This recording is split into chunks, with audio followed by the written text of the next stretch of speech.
நம்ம ஒரு சில வசனங்களை ஃபர்ஸ்ட் வாசிச்சுட்டு 2 ராஜாக்கள் 4ஆம் அதிகாரத்தை தான் நம்ம தியானிக்க போகிறோம். 2 ராஜாக்கள் 4ஆம் அதிகாரத்தை தியானிக்க போகிறோம். ஆனா அதை வாசிக்கிறதுக்கு முன்னால ஒரு 4 வசனங்கள் நம்ம சேர்ந்து வாசிப்போம். எபிரேயர் 6ஆம் அதிகாரம் 10ஆம் வசனம் எடுத்துக்கொள்வோம். எபிரேயர் 6ஆம் அதிகாரம் 10வது வசனம். Hebrews chapter 6 verse 10. எபிரேயர் 6ஆம் அதிகாரம் 10வது வசனம் வாசிப்போமாங்க.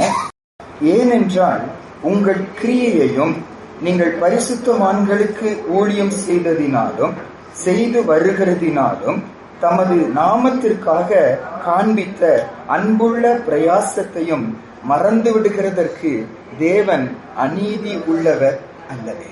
ஆண்டவருக்காக நம்ம எடுக்கிற எந்த பிரயாசத்தையும் ஆண்டவர் என்ன செய்ய மாட்டாரா? மறக்க மாட்டாரு. மறப்பதற்கு அவர் அநீதி உள்ளவர் அல்ல என்று சொல்லி வசனத்துல வாசிக்கிறோம். இன்னொரு வசனம் வாசிப்போம். மத்தேயு 10ஆம் அதிகாரம் 42வது வசனம். Matthew 10:42. மத்தேயு 10:42 வாசிப்போம். சீஷன் என்னும் நாமத்து நிமித்தம் இந்த சிறியரில் ஒருவனுக்கு ஒரு கலசம் தண்ணீர் மாத்திரம் குடிக்க கொடுக்கிறவனும் தன் பலனை அடையாமல் போகான் என்று மெய்யாகவே உங்களுக்கு சொல்லுகிறேன். இன்னைக்கு கூட தண்ணிக்கு காசு இருக்கு. ஆனா இந்த வசனம் எழுதப்பட்ட நாட்களில தண்ணீர் அவ்வளவு ஃப்ரீயா இருக்கும்ல. ஆனா இந்த ஃப்ரீயான தண்ணீர் கூட ஒரு சீஷனுக்கு, யாருடைய சீஷனுக்கு? ஏசப்பாவுடைய சீஷனுக்கு கொடுக்கும் போது ஆண்டவர் சொல்றாரு, அதன் பலனை அடையாமல் நீங்க என்ன செய்ய மாட்டீங்க, போக மாட்டீங்க என்று சொல்லி வேதத்துல வாசிக்கிறோம். பிலிப்பியர் 4ஆம் அதிகாரத்துக்கு வருவோம். பல நேரம் வாக்குத்தத்தமா இதுல வர்ற வசனத்தை பலர் சொல்வதை நம்ம கேட்டிருக்கிறோம். நாம கூட ஒருவேளை சொல்லி ஜெபிச்சிருப்போம். நம்முடைய குறைகள் எல்லாம் அவருடைய ஐஸ்வர்யத்தின்படி கிறிஸ்து இயேசுவுக்குள் என்ன செய்வாராம்? மகிமையிலே நிறைவாக்குவார். ஆனா அதுக்கு முன்னால என்ன சொல்லி சொல்றாரு? யாருக்கு இந்த வாக்குத்தத்தம்? பிலிப்பியர் 4ஆம் அதிகாரம் 15ஆம் வசனத்திலிருந்து வாசிப்போம். பிலிப்பியர் 4ஆம் அதிகாரம் 15வது வசனத்திலிருந்து. பிலிப்பியர் 4ஆம் அதிகாரம் 15லிருந்து 19 வரைக்கும் வாசிப்போம். மேலும் பிலிப்பியரே, சுவிசேஷத்தின் ஆரம்பத்திலே நான் மக்கதோனியாவிலிருந்து புறப்பட்ட போது கொடுக்கல் வாங்கல் காரியத்தில் நீங்கள் மாத்திரம் எனக்கு உடன்பட்டதே அல்லாமல் வேறொரு சபையும் உடன்படவில்லை என்று நீங்கள் அறிந்திருக்கிறீர்கள். நான் தெசலோனிக்கேயில் இருந்த போதும் என் குறைச்சலை நீக்கும்படி நீங்கள் 2 தரம் அனுப்பினீர்கள். உபகாரத்தை நான் நாடாமல் உங்கள் கணக்குக்கு பலன் பெருகும்படியே நாடுகிறேன். எல்லாம் எனக்கு கிடைத்தது, பரிபூரணமும் உண்டாகியிருக்கிறது. உங்களால் அனுப்பப்பட்டவைகளை சுகந்த வாசனையும் தேவனுக்கு பிரியமான உகந்த பலியுமாக எப்பாப்ரோதீத்துவின் கையிலே வர பற்றி கொண்டபடியால் நான் திருப்தி அடைந்திருக்கிறேன். என் தேவன் தம்முடைய ஐஸ்வர்யத்தின்படி உங்கள் குறைவை எல்லாம் கிறிஸ்து இயேசுவுக்குள் மகிமையிலே நிறைவாக்குவார். யாருடைய குறைவை? எல்லாருடைய குறைவை அல்ல. அதுக்கு முன்னால ஒரு கூட்டத்தை பார்த்து சொல்றாங்க, கர்த்தருடைய ஊழியர்களில் அவங்க என்ன செய்தாங்க? பங்கு கொண்டாங்க. அந்த ஊழியக்காரருடைய குறைச்சல் அவங்க நிறைவு செஞ்சாங்க. கர்த்தர் நிமித்தம் தேவ பிள்ளைகளுக்கு அவங்க உதவி செஞ்சாங்க.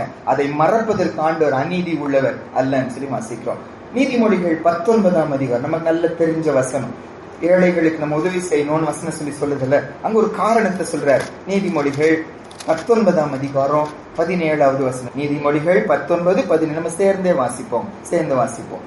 ஏழைக்கு இறங்குகிறவன் கர்த்தருக்கு கடன் கொடுக்கிறான், அவன் கொடுத்ததை அவர் திரும்ப கொடுப்பார். பைபிள் முடியும் போது ஒரு வாக்குத்தத்தத்தோடு முடிகிறது. இதோ நான் சீக்கிரமாய் வருகிறேன். அப்புறம் அவனவனுடைய கிரியைகளுக்கு தக்க பலன் என்னோடு கூட வருகிறது. இன்னைக்கு நம்முடைய தியானம் என்ன தியானிக்க போறோம்னாங்க, ஆண்டவரிடத்துல இரக்கம் பெற்ற நான், ஆண்டவரிடத்துல கிருபை பெற்ற நான் ஆண்டவருக்காக இன்னைக்கு என்ன செய்கிறேன், அதுதான் இன்னைக்கு யோசிக்க போறோம். நான் சொல்றது நல்லா புரிந்து கொள்ளணும். நம்ம கிரியை நம்பி வாழுகிறவர்கள் அல்ல. நம்ம கிரியை மார்க்கத்தார். நம்ம என்ன மார்க்கத்தார்? விசுவாச மார்க்கத்தார் அல்ல.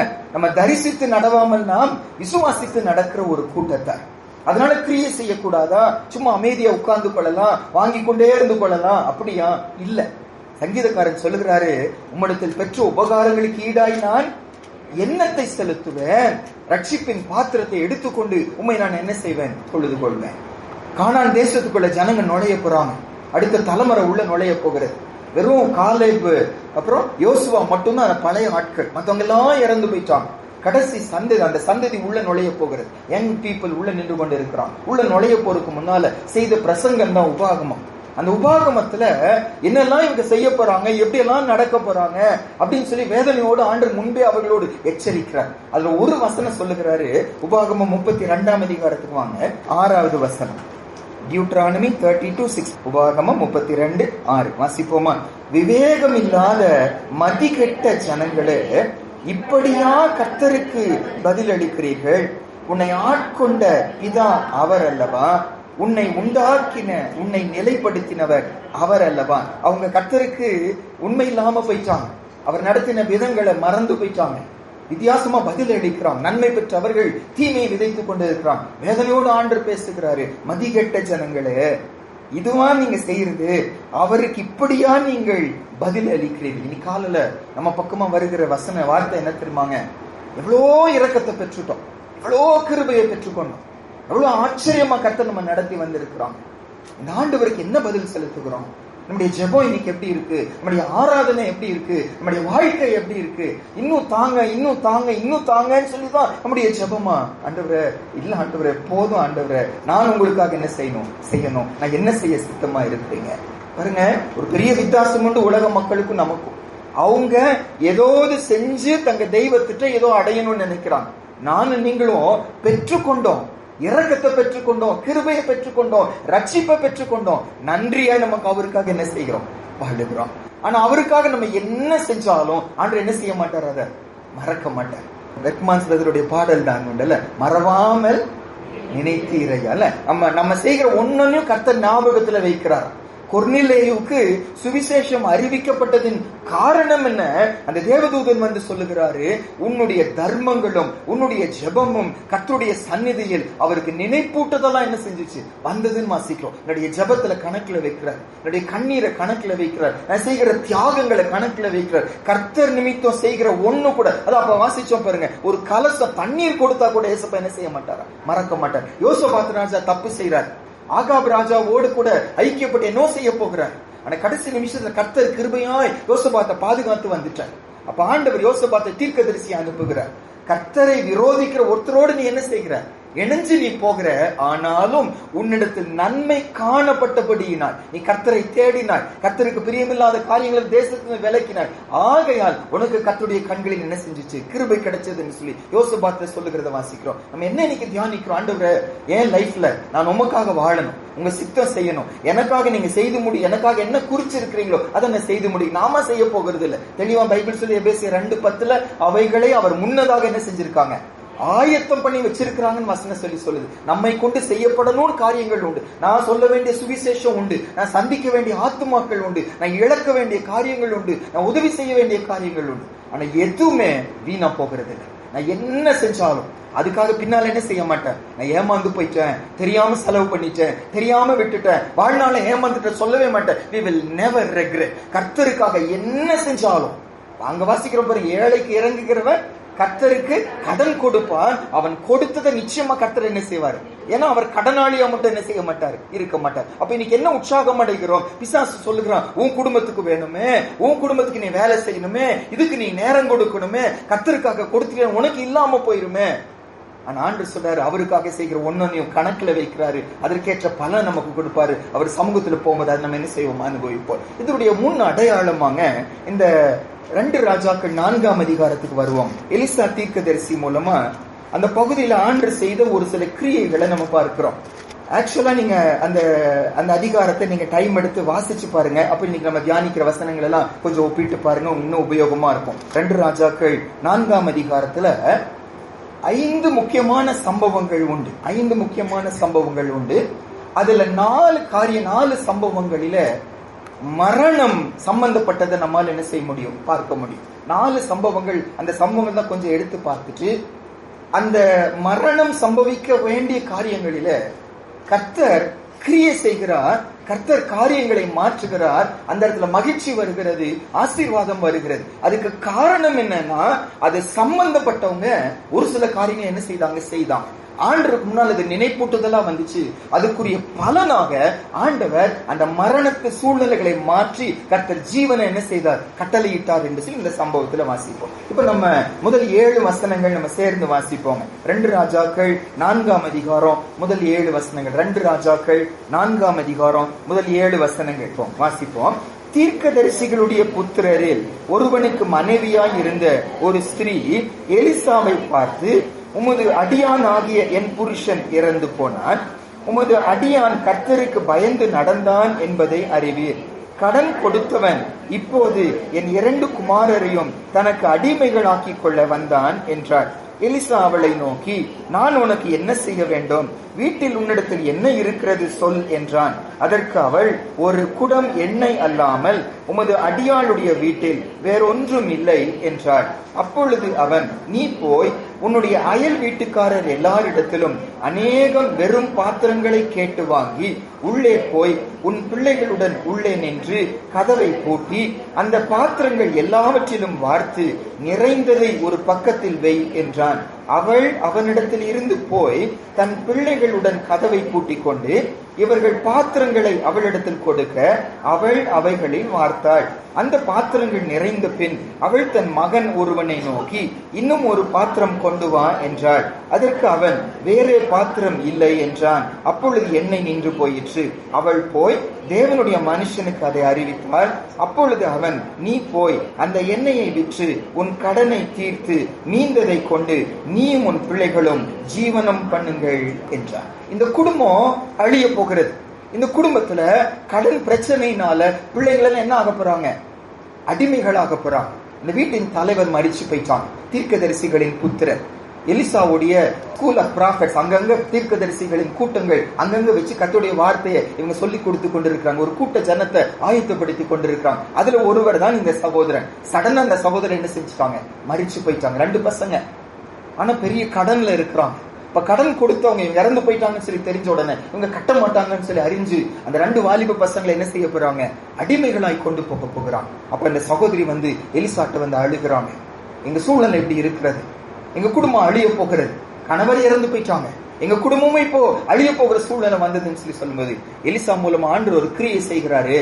அவங்க பிரச்சனையை மாறுகிறது, அந்த கடன் தீருகிறது, பிள்ளைங்க அடிமையா இருக்கணும்னு அவசியம் இல்லை, தாயோடு கூட இருந்து அந்த குடும்பம் கர்த்தருக்காக வாழ ஆரம்பிக்கிறான்.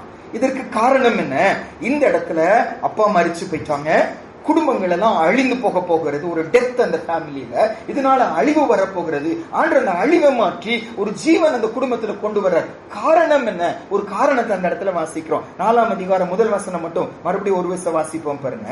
4ஆம் அதிகாரம் முதல் வசனம். தீர்க்கதரிசியுடைய புத்திரரில் ஒருவனுக்கு மனைவியாயிருந்த ஒரு ஸ்திரீ எலிசாவை பார்த்து, உமது அடியானாகி என் புருஷன் இறந்து போனான், உமது அடியான் கர்த்தருக்கு பயந்து நடந்தான் என்பதை அறிவேன். இவங்களுக்குள்ள இருந்த கர்த்தர் கிரியை செய்வதற்கு, கர்த்தர் இவர்களை ஆசீர்வதிப்பதற்கு, கர்த்தருடைய ஜீவன் அந்த குடும்பத்தில் வருவதற்கு காரணமான ஒரு காரியம் என்னன்னா, அந்த சகோதரன் யாரா, கர்த்தருக்கு பயந்து நடந்தான். கர்த்தருக்கு பயந்து நடந்தான். கர்த்தரை பயந்து நடக்கிறதுன்னா என்ன அர்த்தம்? நம்ம ஆபிரகாம் நம்ம சம்பவம் கூட எடுக்க வேண்டாம். ஆதியாகமம் 22ஆம் அதிகாரத்துல 100 வயசுல குழந்தை பிறந்திருக்கு. அந்த குழந்தை இப்ப வாலிப பருவத்துக்கு வந்துட்டாங்க. எந்த அளவு வாலிப பருவம்னாங்க, அந்த கழுதுகள் மேல வைக்கிற பொதியை தூக்குற அளவு ஸ்ட்ராங் ஆயிட்டார். நல்ல ஸ்ட்ராங்கான வாலிபனாய் ஈசாக்கு வந்தபோது ஆண்டு சொல்லுகிறாரு, இவனை கொண்டு போய் நீங்க என்ன செய்யுங்க, நான் காண்பிக்கிற மலையில எனக்காக நீங்க என்ன செய்யுங்க, தகன பலியிடுன்னு சொல்லி சொல்லுகிறாங்க. உடனே கீழ்ப்படிஞ்சு ஆபிரகாம் என்ன செய்கிறாரு, போறாரு. போற வழியில ஈசாக்கு கேட்கிறாரு, எல்லாம் இருக்கு, அப்புறம் ஆடு எங்கன்னு சொல்லி கேட்ட போது எப்படி சொல்ல முடியும் ஆபிரகாம், நீதான் ஆடுன்னு என்ன சொல்ல முடியும், உள்ளெல்லாம் உடைக்கப்படுகிற நொறுக்கத்தோடு. ஆனாலும் கர்த்தருடைய வார்த்தை கீழ்ப்படிஞ்சு மேல போகிறாரு, பலிபீடத்தை கட்டுகிறாரு, மகனத்துக்கு மேல வைக்கிறாரு, கத்தி எடுத்து வெட்ட போகிறாரு. மேல இருந்து சத்தம் வருகிறது. என்ன சத்தம் வருகிறது, ஆபிரகாமே பிள்ளையாண்டான் மேல் உன் கையை நீ போடார் அப்படின்னு சொல்லிட்டுங்க, நீ எனக்கு கீழ்ப்படுகிறவன், நீ என்னை நேசிக்கிறவன் என்று அறிந்து கொண்டேன் என்று கர்த்தர் சொல்லாம, நீ எனக்கு பயப்படுகிறவன் என்பதை நான் என்ன செய்தேன், நான் 22ஆம் அதிகாரம் 12ஆம் வசனத்துல அதை வாசிப்பேன், எடுக்க வேண்டாம். நீ பயப்படுகிறவன் என்பதை நான் என்ன செய்தேன், நான் அறிந்து கொண்டேன். அப்படின்னா கர்த்தருக்கு பயப்படுகிறது, கர்த்தருடைய டிக்ஷனரியில என்ன அர்த்தம் சொல்லி கேட்டா, கர்த்தர் என்ன சொன்னாலும், என் மகனையே பலி செலுத்த சொன்னாலும் கீழ்ப்படிவதுதான் என்னது? கர்த்தருக்கு பயப்படுகிற பயம். இந்த மகனுக்குள்ள ஆண்டு இந்த குடும்பத்தில் இந்த ஜீவனை கட்டளையிடுவதற்கு காரணம் என்ன? அவங்களுக்குள்ள என்ன இருந்துச்சு? ஆண்டவருக்கு பயப்படுகிற பயம் இருந்துச்சு. நீதிமொழிகள்ல ஒரு வசனம் வாசிப்போம்.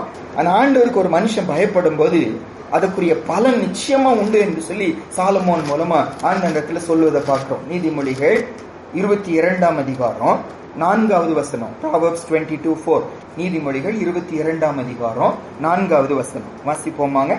தாழ்மைக்கும் கர்த்தருக்கு பயப்படுதலுக்கும் வரும் பலன் ஐஸ்வர்யமும் மகிமையும் ஜீவனும் ஆகும். ஆண்டவருக்கு பயப்படுவதனால, பயப்படுறதுன்னா ஆபிரகாம்கிட்ட கேட்ட என்ன அர்த்தம் சொல்லி சொல்லுகிறாரு? கர்த்தருடைய வார்த்தை என்ன சொன்னாலும் கீழ்ப்படுவேன். அப்படி செய்யும் போது இழந்து போயிருவோமா?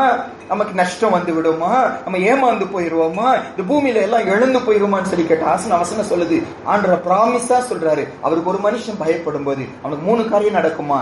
ஐஸ்வர்யமும் மகிமையும் ஜீவனும் கண்டிப்பா என்ன செய்யும்? உண்டாகும் வாசிக்கிறோம். அங்க இந்த தீர்க்கதரிசிகள் புத்திரர் லைஃப்ல ஆண்டவர் அற்புதம் செய்யறதுக்கு காரணம் என்ன? ஆண்டவர் அவங்களுக்குள்ள என்னத்தை பார்த்தாரு? அவருக்கு பயப்படுகிற பயத்தை பார்த்தார். அதோடு நிக்கல, மறுபடியும் அந்த வசனத்துக்கு வாங்க. 2 ராஜாக்கள் 4ஆம் அதிகாரம், அது முதல் வசனத்தை மறுபடியும் வாசிப்போம் பாருங்க. 2 ராஜாக்கள் 4ஆம் அதிகாரம், அது முதல் வசனம். 4ஆம் அதிகாரத்தை தான் நம்ம கொஞ்சம் பார்க்க போறோம். வாசிப்போம். தீர்க்கதரிசிகளுடைய புத்திரரில் ஒருவனுக்கு மனைவியாயிருந்த ஒரு ஸ்திரீ எலிசாவை பார்த்து, உமது அடியானாகி என் புருஷன் இறந்து போனான், உமது அடியான் கர்த்தருக்கு பயந்து நடந்தான் என்பதை அறிவே. இரண்டாவது என்ன குணாதிசயம்னாங்க, இவன் கர்த்தருக்கு பயந்து நடந்தான். ஆனா இந்த சகோதரி, அந்த மகனுடைய மனைவி எலிசாவை பார்த்து சொல்றாரு, உங்களுக்கு நல்லா தெரியும், உனக்கு நல்லா தெரியும் என்னன்னு சொல்லிட்டு என் கணவன் எப்படி நடந்தாங்க? கர்த்தருக்கு பயந்து நடந்தாங்க. நிறைய தடவை ஆண்டுடைய பிள்ளைன்னு சொல்றதுக்கே வெட்கப்படுகிற ஒரு சமுதாயத்துல, ஒரு காலகட்டத்துல இந்த சகோதரனை குறித்து அவன் கர்த்தருக்கு பயந்து நடந்தான் என்று சொல்லி எல்லாருக்கும் தெரிஞ்சிச்சான். எலிசாவுக்கும் தெரிஞ்சதுன்னு வாசிக்கிறோம். பைபிள் சொல்லுது. நம்ம இந்த ஒரு சில வசனம் நம்ம வாசிப்போம் அது சம்பந்தமாங்க. ரோமர் 16ஆம் அதிகாரம் 20வது வசனம் நம்ம எல்லாருக்கும் நல்லா தெரியும். சீக்கிரமாய் சாத்தானை உங்கள் கால்களின் கீழ் நசுக்கி போடுவார். யாருடைய கால்களின் கீழே? 19ஆம் வசனத்தை யாரை குறித்து ஆண்டு சொல்லி சொல்லுகிறாரு? ரோமர் 16ஆம் அதிகாரம் 19வது வசனம். ரோமன் 16:19. ரோமர் 16ஆம் அதிகாரம் 19வது வசனம் வாசிப்போம். உங்கள் கீழ்ப்படிதல் யாவருக்கும் தெரிய வந்திருக்கிறது, ஆகையால் உங்களை குறித்து சந்தோஷப்படுகிறேன். ஆனாலும் நீங்கள் நன்மைக்கு ஞானிகளும் தீமைக்கு பேதைகளுமாய் இருக்க வேண்டும் என்று விரும்புகிறேன். இந்த சபையாரை குறித்து பவுல் அந்த இடத்துக்கு போகவே இல்லை. இந்த நிருபம் எழுதும் போது பவுல் அங்க போகவே இல்லை. இறுதியில கடைசி நேரங்களில தான் ரோமாபுரிக்கு பவுல் போகிறார். ஆனா இந்த சபையாரை குறித்து அவர் கேள்விப்பட்டது என்னன்னா, இந்த சபையாரெல்லாம் யாரா? கர்த்தருக்கு என்ன செய்கிறவங்க?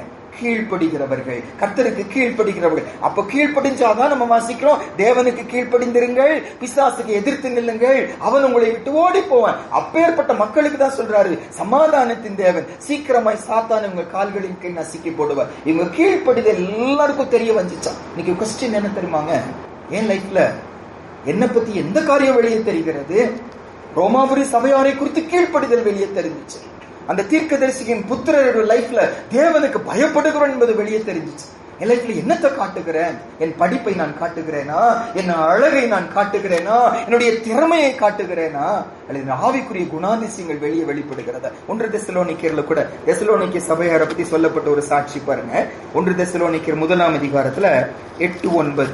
1 தெசலோனிக்கேர் 1ஆம் அதிகாரம் 8ஆம் வசனமும் 9வது வசனமும். 1 Thessalonians chapter 1 verses 8 and 9. 8-9. 1 தெசலோனிக்கேயர் 1ஆம் அதிகாரம் 8-9 வாசிப்போம். எப்படி எனில், சரி அது முந்தின வசனம் 7ஆம் வசனமும் வாசிப்போம். 7ஆம் வசனம் வாசிப்போம். இவ்விதமாய் மக்கதோனியாவிலும் அகாயாவிலும் உள்ள விசுவாசிகள் யாவருக்கும் மாதிரிகளானீர்கள்.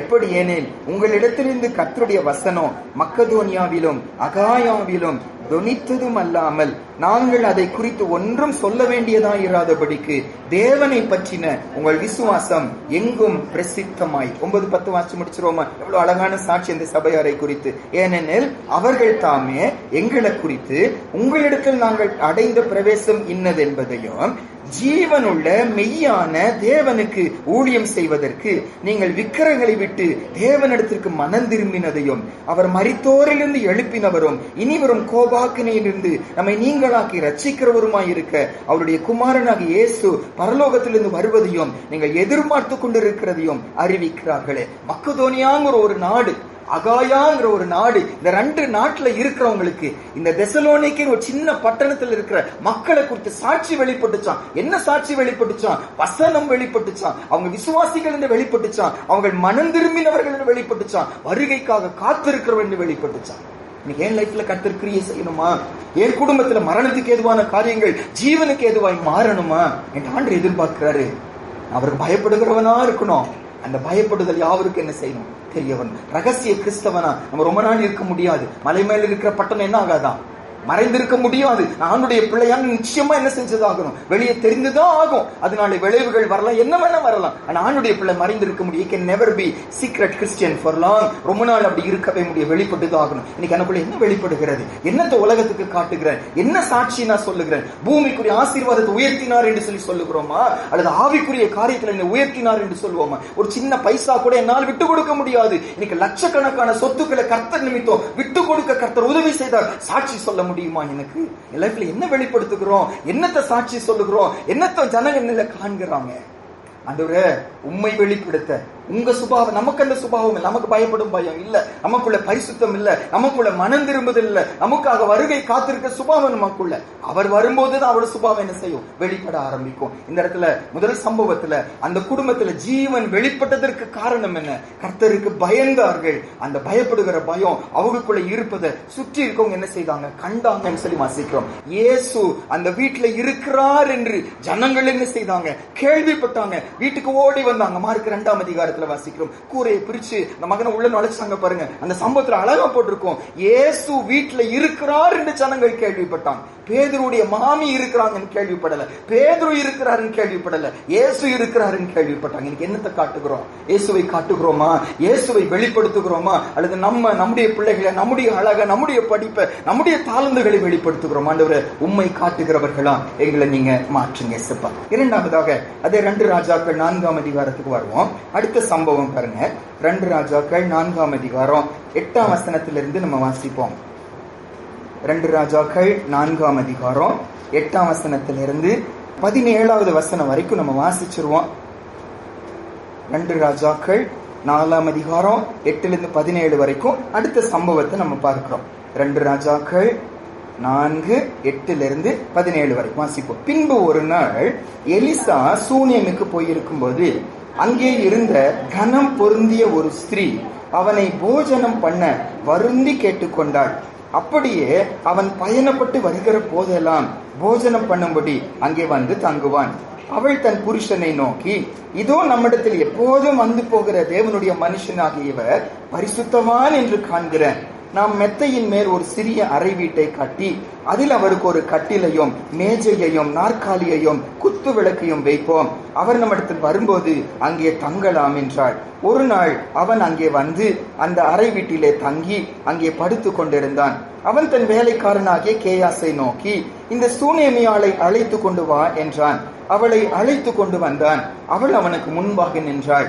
அவன் கேயாசியை பார்த்து, இதோ இப்படிப்பட்ட சகல சலக்கரணையோடும் எங்களை விசாரித்து வருகிறாயே, உனக்கு நான் என்ன செய்ய வேண்டும்? ராஜாவினிடத்திலாவது சேனாபதியினிடத்திலாவது உனக்காக நான் பேச வேண்டிய காரியம் உண்டோ என்று அவளை கேள் என்றான். அதற்கு அவள், என் ஜனத்தின் நடுவே நான் சுகமாய் குடியிருக்கிறேன் என்றாள். அவளுக்கு செய்ய வேண்டியது என்னவென்று கேயாசியை அவன் கேட்டதற்கு அவன், அவளுக்கு பிள்ளை இல்லை, அவள் புருஷனும் பெரிய வயதுள்ளவன் என்றான். அப்பொழுது அவன், அவளை கூப்பிடு என்றான். அவளை கூப்பிட்ட போது அவள் வந்து வாசற்படியிலே நின்றாள். அப்பொழுது அவன், ஒரு பிராண உற்பத்தி கால திட்டத்திலே ஒரு குமாரனை அணைத்துக் கொண்டிருப்பாய் என்றான். அதற்கு அவள், ஏது? தேவனுடைய மனுஷனாகிய என் ஆண்டவனே, உமது அடியாளுக்கு அபத்தம் சொல்ல வேண்டாம் என்றாள். அந்த ஸ்திரீ கற்பந்தரித்து எலிசா தன்னோடே சொன்னபடி ஒரு உற்பத்தி கால திட்டத்தில் ஒரு குமாரனை பெற்றாள். இந்த முதல் சம்பவத்துல ஒரு மரணம், அந்த மரணம் ஜீவனாய் மாற்றப்பட்டது. இந்த இடத்துலயும் ஒரு மரணம். என்ன மரணம்னாங்க? அந்த வார்த்தை எங்க போடப்பட்டிருக்குன்னா, கேயாசி சொல்லுகிறாங்க பாருங்க, 14வது வசனம். 14வது வசனத்துல அவளுக்கு செய்ய வேண்டியது என்னவென்று கேயாசியம் கேட்டதற்கு அவளுக்கு பிள்ளை இல்லை, அவள் புருஷனும் பெரிய வயது உள்ளவன். அவன் புருஷனும் பெரிய வயது உள்ளவன். 2 வசனம் வாசிப்போம். ஆதியாகம புஸ்தகம் 18ஆம் அதிகாரம் 12வது வசனம். இங்க பெரிய வயது உள்ளவன் பயன்படுத்தப்பட்ட அதே வார்த்தை அந்த இடத்துல போடப்பட்டிருக்கும் பாருங்க. ஆதியாகமம் 18ஆம் அதிகாரம் 12வது வசனம். ஜெனசிஸ் 18:12. ஆதியாகமம் 18:12 வாசிப்போமா? ஆகையால் சாராள் தன் உள்ளத்திலே நகைத்து, நான் கிழவியும் என் ஆண்டவன் முதிர்ந்த வயதுள்ளவருமான பின்பு எனக்கு இன்பம் உண்டாயிருக்குமோ என்றான். முதிர்ந்த வயதுள்ளவர் அப்படின்னு சொல்லி போடப்பட்டிருக்கு. அப்படின்னா என்ன அர்த்தம்? இதை விளக்கும் போது புதிய ஏற்பாடுல எபிரேயர் 11ஆம் அதிகாரத்துக்கு வருவீங்கன்னா, எபிரேயர் 11ஆம் அதிகாரம் 11-12 வாசிப்போம். எபிரேயர் 11ஆம் அதிகாரம் 11-12. எபிரேயர் 11ஆம் அதிகாரம் 11-12. ஹீப்ரூஸ் 11 and 12 வாசிப்போம். விசுவாசத்தினாலே சாராளும் வாக்குத்தத்தம் பண்ணினவர் உண்மையுள்ளவர் என்று எண்ணி கற்பந்தரிக்க பலனடைந்து வயது சென்றவளாயிருந்தும் பிள்ளை பெற்றாள். ஆனபடியால் சரீரம் செத்தவன் என்று எண்ணத்தகும் ஒருவனாலே வானத்தில் உள்ள பெருக்கமான நட்சத்திரங்களைப் போலவும் கடற்கரையில் உள்ள எண்ணிறந்த மணலைப் போலவும் மிகுந்த ஜனங்கள் பிறந்தார்கள். வயது முதிர்ந்தவன், அதுக்கு இங்க போடப்படுகிற வார்த்தை என்ன? சரீரம் செத்து போனவன். அவனால ரீப்ரொடியூஸ் பண்ண முடியாது, அவனால குழந்தையை பெற்றுக்கொள்ள முடியாது. அப்போ சரீரம் செத்து போன ஒரு குடும்பத்துல ஆண்டவர் என்னது கட்டளை இடுகிறாரு? ஜீவனை கட்டளை இடுகிறார். கையில என்ன கொடுக்கிறாரு? ஒரு அழகான மகனை ஆண்டவர் கொடுக்கிறார். ஆண்டவர் இந்த ஜீவனை கட்டளையிட்டதற்கு காரணம் என்ன? இந்த நன்மை செய்யப்பட்டதற்கு காரணம் என்ன? 2 ராஜாக்கள் 4ஆம் அதிகாரத்துல அந்த சகோதரிக்குள்ள 2 நல்ல குணாதிசயங்களை பார்க்கிறோம் பாருங்க. 2 நல்ல குணாதிசயங்கள். 2 ராஜாக்கள் 4ஆம் அதிகாரத்துக்கு வாங்க. 4ஆம் அதிகாரம் நம்ம இப்ப வாசிச்ச வசனங்கள் தான். 8வது வசனம் மட்டும் நம்ம வாசிப்போம். 2 ராஜாக்கள் 4ஆம் அதிகாரம் 8வது வசனம் வாசிப்போம். பின்பு ஒரு நாள் எலிசா சூனேமுக்கு போயிருக்கும் போது அங்கே இருந்த கனம் பொருந்திய ஒரு ஸ்திரீ அவனை போஜனம் பண்ண வருந்தி கேட்டுக்கொண்டாள். அப்படியே அவன் பயணப்பட்டு வருகிற போதெல்லாம் போஜனம் பண்ணும்படி அங்கே வந்து தங்குவான். இந்த சகோதரிய பேர் சொல்லப்படல, சூனேமியாள் அவ்வளவுதான் போடப்பட்டிருக்கிறது. அந்த ஊரை சேர்ந்தவங்க இந்த சகோதரி. ஆனா இந்த சகோதரிக்குள்ள ஆண்டவர் பார்த்த ஒரு நல்ல குணம் என்ன? எலிசா தீர்க்கதரிசி வரும்போது எலிசா தீர்க்கதரிசிய வருந்தி கேட்டுக்கொண்டாங்க. என்னன்னு சொல்லிச்சு? எங்க வீட்டுல வந்து என்ன செய்யுங்க? சாப்பிடுங்க, எங்க வீட்டுல வந்து நீங்க தங்குங்க. வருந்தி கேட்டுக்கொண்டாங்களா? ஆண்டுடைய பிள்ளை எலிசாவுனால சரீர பிரகாரமா எந்த உதவி செய்ய முடியுமா? நன்மை செய்ய முடியுமா? காசு கொடுக்க முடியுமா? ஏதாவது பண்ண முடியுமா? செய்ய முடியாது. ஆனா இந்த சகோதரியோ தேவனுடைய மனுஷன் என்று கண்ட உடனே, பரிசுத்தவான் என்று கண்ட உடனே, ஆண்டுடைய பிள்ளை சொல்லி கண்ட உடனே அவங்கள வருந்தி கேட்டுக்கொண்டாங்க. எங்க வீட்டுக்கு வாங்க, நம்ம இன்னைக்கு எப்படி இருக்கிறோம்? ஆண்டுடைய பிள்ளைகளை விசாரிப்பதில் இன்னைக்கு எப்படி இருக்கிறோம்? கர்த்தருடைய பிள்ளைகளை கனப்படுத்துவதில் எப்படி இருக்கிறோம்? முக்கியமா கர்த்தருடைய வசனத்தை நமக்கு சொல்லுகிறவர்களுக்கு இரட்டிப்பான கனத்துக்குரியவர்களா நம்ம பார்க்கிறோமா? விசாரிக்கிறோமா? விசுவாச குடும்பத்தாருக்கு ஆண்டுடைய பிள்ளைங்க என்ன செய்யணுமா? நம்ம உதவி செய்யலன்னா யார் உதவி செய்வாங்க? கர்த்தர் நமக்கு கொடுத்தது நம்ம சுகமா வாழ்றதுக்காக இல்ல. பாருங்க, எபேசியர்ல திருடுகிறவங்களுக்கு ஆலோசனை கொடுக்கிறார். திருடுகிறவர்கள் இனி திருடாமல் நீங்க சுகமா வாழணும், நீங்க நல்ல செல்ஃப் சஃபிஷியன்டா இருக்கணும் அப்படின்னு சொல்லல. குறைச்சல் உள்ளவர்களுக்கு கொடுக்கத்தக்கவர்கள் ஆகும்படி நலமான வேலை நீங்க செய்யுங்கன்னு வாசிக்கிறோம். ஏன் ஆணுடைய பிள்ளை வேலை செய்யணுமா? உன் குறைச்சலை நீங்குவதற்காக மட்டுமல்ல. குறைச்சல் உள்ள தேவ பிள்ளைங்க இருக்கிறாங்க, கஷ்டத்தோடு இருக்க ஆணுடைய பிள்ளைங்க இருக்கிறாங்க. அவங்களுக்கு நம்ம என்ன செய்யணும்? கொடுக்கிறவர்களாய் மாறும். அங்க செய்திகளை கேள்விப்படுகிறோம். கொஞ்ச நாட்களுக்கு முன்னால கொல்லிமலை தான் நினைக்கிறேன். கொல்லிமலைக்கு கேட்ட சாட்சி என்னன்னா, அங்க போறவங்க நிலைச்சு நிக்க முடிகிறது இல்லையா? பிசாசுடைய கிரிய, விபச்சாரத்தின் ஆவி, அங்க போறவங்க எல்லாம் என்ன செஞ்சிடறாங்க? ஊழியர்கள் போறவங்க விழுந்து விழுந்து திரும்பி வந்துடுறாங்க. ஒரு குடும்பம் ஊழிய செய்யறதுக்காக போனாங்க. கொஞ்ச நாள் கழிச்சு அங்கிருந்து திரும்பி வந்துட்டாங்க. காரணம் என்னன்னு சொல்லி கேட்டப்ப அவங்க சொன்ன காரணம் என்னன்னா, எங்களால சஸ்டெயின் பண்ண முடியல. என்ன சஸ்டெயின் பண்ண முடியல? சாப்பாட்டுக்கே வழி இல்லை. எந்த பொருட்களும் வாங்க முடியும், அரிசி வாங்க முடியும். வெறும் அரிசி இருந்தா கூட போதும், எங்களுக்கு கஞ்சி வச்சு நாங்க சாப்பிட்டுப்போம். ஆனா எங்களுக்கு உதவி செய்யறவங்க யாரும் இல்ல. பாருங்க, அவங்கள நம்ம விசுவாச குறைச்சல், கர்த்தரை நம்பல எல்லாம் சொல்லலாம். ஆனா இன்னொரு பக்கம் நம்ம பங்கு என்ன? அவர்களுக்கு நம்ம என்ன செய்யல? நம்ம உதவி செய்யலையே. ஒரு சபை அவங்களுக்கு உதவி செஞ்சிருந்தா அந்த ஊழியம் நடந்திருக்குமே. அந்த குடும்பம் திரும்பி வரணும்னு அவசியம் இல்லையே. ஒரு சாக்கு இங்க உடுமலைப்பேட்டையில ஒரு குடும்பம் போனாங்க. ஒரிசால இருந்து இங்கிருந்து ஊழியம் செய்யறதுக்காக ஒரிசா ஒரு கிராம பகுதியில போனாங்க. பயங்கர கஷ்டம், பயங்கர தேவைகள். தண்ணி கிடைக்க, தண்ணி எடுக்கிறதுக்காக குடத்தை எடுத்துட்டு 1 கிலோமீட்டர் போய் தண்ணி எடுத்துட்டு ஒரு குடம் எடுத்துட்டு வரணும். அவ்வளோ கஷ்டத்துல இருக்கிறாங்க. கொஞ்ச நாள்ல திரும்பி வந்துட்டாங்க.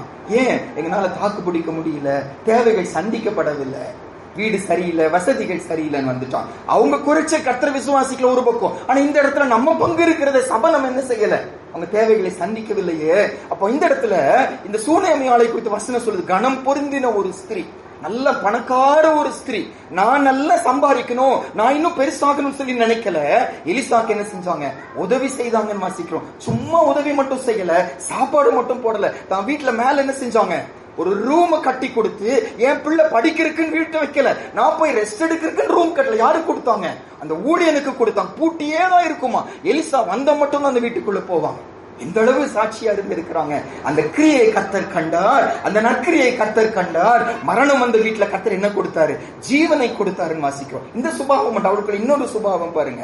2 ராஜாக்கள் 4ஆம் அதிகாரத்துல நான் உனக்கு என்ன செய்யணும்னு கேட்கிறாங்க. எத்தனாவது வசனம்னாங்க? 13வது வசனம் பாருங்க. 2 ராஜாக்கள் 4ஆம் அதிகாரம் 13வது வசனம். 2 ராஜாக்கள் 4ஆம் அதிகாரம் 13வது வசனம். அவன் கேயாசியை பார்த்து, இதோ இப்படிப்பட்ட சகல சலக்கரணையோடும், சலக்கரணன்னு என்ன நம்ம சாதாரணமா பயன்படுத்துற வார்த்தை இல்ல, நல்லா விசாரிக்கிறது. ஆங்கிலத்துல விசாரிக்கிறதுன்னு போட்டிருக்கு. You taking care of us. இந்த அளவு எங்க மேல நீங்க என்ன செய்றீங்க?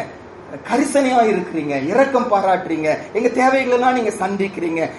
வாசிப்போம். இப்படிப்பட்ட சகல சலக்கரணையோடும் எங்களை விசாரித்து வருகிறாயே, உனக்கு நான் என்ன செய்ய வேண்டும்? ராஜாவினிடத்திலாவது சேனாதிபதியினிடத்திலாவது உனக்காக நான் பேச வேண்டிய காரியம் உண்டோ என்று அவளை கேள் என்றான். அதற்கு அவள், என் ஜனத்தின் நடுவே நான் சுகமாய் குடியிருக்கிறேன் என்றார். ஒரு ஊழியக்காரங்களை குறித்து சொன்னான். அந்த ஊர்ல யார் கலெக்டர் வந்தாலும், அந்த ஊர்ல யாரு பெரிய ஆட்கள் வந்தாலும் வீட்டுக்கு கூப்பிட்டு என்ன செஞ்சிருவாங்களாம்? சாப்பாடு போட்டுருவாங்க. ஏன்னா தனக்கு என்ன செய்யணும்? தனக்கு தேவையா இருக்கும்போது அவர் கூட என்ன செய்யலாம்? போய் உதவி கேட்டுக்கலாம். கலெக்டர், அந்த ஊர்ல யாரோ பெரிய அதிகாரி வந்துட்டாங்கன்னா தங்க வீட்டுக்கு கூப்பிட்டு வந்து அவங்களை விசாரிச்சு அன்பு காட்டி செஞ்சிருவாங்க. ஏன்? உள்நோக்கம் என்ன? எனக்கு பிரச்சனைன்னு அவங்க கூட என்ன செய்யலாம்? போலாம். ஆனா இந்த சகோதரி அந்த நோக்கமே இருக்கவில்லை. அவளுக்குள்ள இந்த நோக்கம் இருக்குல்ல. எலிசா கேட்கிறாங்க, என்னாச்சும் உனக்கு வேணுமா? உனக்கு ஏதாவது தேவை இருக்கா? உனக்கு பிரச்சனை இருக்கா? ராஜாட்ட பேசணுமா? சேனாபதிட்ட பேசணுமா? அவளுக்குள்ள என்ன குறை இருந்துச்சு? குழந்தை இல்ல, வயசாயிடுச்சு ஐயாக்கு, சரீரம் செத்து போன ஒரு சகோதரன் அவர், குழந்தை பிறக்க வாய்ப்பே இல்லை. ஆனா இந்த சகோதரன், அந்த சகோதரி சொல்லுகிற ஒரு வார்த்தை பாருங்க, என் ஜனத்தின் நடுவே நான் சுகமாய் குடியிருக்கிறேன் என்றார். அவருக்குள்ள இருந்த ஒரு சுபாவம் என்ன? கர்த்தர் தனக்கு கொடுத்ததில் எப்படி இருந்தாங்க? திருப்தியா இருந்தாங்க. பைபிள் சொல்லுது, எல்லாவற்றை விட பயங்கரமான ப்ராஃபிட் எது? பயங்கரமான லாபம் எது? 1 தீமோத்தேயு 6ஆம் அதிகாரம் 6ஆம் வசனத்துல, போதும் என்ற மனதுடன் கூடிய தேவ பக்தி தான் ரொம்ப முக்கியங்கிற. அதுதான் நமக்கு பெரிய ப்ராஃபிட்ங்கிற. போதுங்கிற எண்ணம் இருக்கிறதா? ஆண்டு இவ்வளோ கொடுத்திருக்கிறீங்க, போதும் ஆண்டவரே, இவ்வளோ நடத்தி வந்திருக்கிறீங்க, நன்றி ஆண்டவரே, அல்லது இன்னும் தாங்க, இன்னும் உயர்த்துங்க, இன்னும் ஆசீர்வதிங்க. இதுதான் நம்முடைய ஜபமா? இந்த சகோதரிக்குள்ள கர்த்தர் பார்த்த நற்கிரியை என்ன? எனக்கு கொடுத்ததுல அவங்க என்ன இருந்தாங்க? அவங்க திருப்தியா இருந்தாங்க, அவங்க சந்தோஷமா இருந்தாங்க என்று சொல்லி வாசிக்கிறோம். அந்த அந்த அப்ப வாசிச்ச பிலிப்பியர் 4ஆம் அதிகாரத்துக்கு மறுபடியும் வருவோம் பாருங்க. பிலிப்பியர் 4ஆம் அதிகாரம் 11, 12, 13 வாசிப்போம். பிலிப்பியர் 4ஆம் அதிகாரம். பவுல் அப்போஸ்தலன் தன்னுடைய சாட்சியை சொல்றாரு அந்த இடத்துல. இதுக்கு முன்னால லூக்கா 3ஆம் அதிகாரத்துலங்க யோவான் ஸ்நானகன்ட்ட ஒவ்வொருத்தரா வர்றாங்க, நாங்க என்ன செய்யணும்னு சொல்லி கேட்கும்போது போர் சேவகர் வருகிறான். லூக்கா 3ஆம் அதிகாரம் 14ஆம் வசனத்துல, உங்க சம்பளம் மாத்திரம் போதும் என்று நீங்கள் இருங்கள், உங்களுக்கு என்ன கொடுத்தாரோ திருப்தியா இருங்க, இன்னும் எக்ஸ்ட்ரா வேலை, இன்னும் எக்ஸ்ட்ரா சம்பளம் சொல்லி போயிடாதீங்க, இருக்கிற சம்பளத்துல நீங்க சந்தோஷமா இருங்கன்னு சொன்னாராம். இந்த இடத்துல பவுல் அப்போஸ்தலன் சொல்லுகிற ஒரு சாட்சி பிலிப்பியர் 4ஆம் அதிகாரம் 11, 12, 13. பிலிப்பியர் 4, 11, 12, 13 வாசிப்போம். என் குறைச்சலினால் நான் இப்படி சொல்லுகிறதில்லை, ஏனெனில் நான் எந்த நிலைமையில் இருந்தாலும் மன ரம்மியமாய் இருக்க கற்றுக்கொண்டேன். தாழ்ந்திருக்கவும் எனக்கு தெரியும், வாழ்ந்திருக்கவும் எனக்கு தெரியும், எவ்விடத்திலும் எல்லாவற்றிலும் திருப்தியாயிருக்கவும் பட்டினியாயிருக்கவும் பரிபூரணம் அடையவும் குறைவுபடவும் போதிக்கப்பட்டேன். என்னை பலப்படுத்துகிற கிறிஸ்துவினாலே எல்லாவற்றையும் செய்ய எனக்கு தரணும். எப்படி இந்த கண்டென்டட் லைஃப், எப்படி இந்த திருப்தியான லைஃப் பவுல் கேட்டா சொல்றாரு, ஏசப்பா என்ன செய்யறாரு? என்ன பலப்படு, என்னை பலப்படுத்துகிற கிறிஸ்துவினால என்னால் இப்படி வாழ முடியுதுன்னு சொல்லி சொல்லுகிறான். இன்னைக்கு நம்முடைய சாட்சி என்ன? இன்னைக்கு நம்முடைய ஜெபம் என்ன? நான் கொடுத்ததுல நன்றியா இருக்கிறேன்னா ஸ்தோத்திர ஆண்டவரே, அல்லது இது தாங்க அது தாங்க இப்படி செய்யுங்க, இதுதான் நம்முடைய ஜெபமா இருக்கிறதா ஆராய்ந்து பார்க்கணும். இந்த சூழ்நிலைக்குள்ள கர்த்தர் பார்த்த ஒரு நல்ல சுபாவம் என்ன? என் ஜனத்தாரின் நடுவே நான் சுகமா என்ன செய்கிறேன்? தங்கி இருக்கிறேன். தேவை இருக்கிறது, கேயாசிக்கு தெரிகிறது உங்களுக்கு தேவை இருக்குன்னு சொல்லி. அப்ப இந்த சகோதரிக்கு தெரியாதா?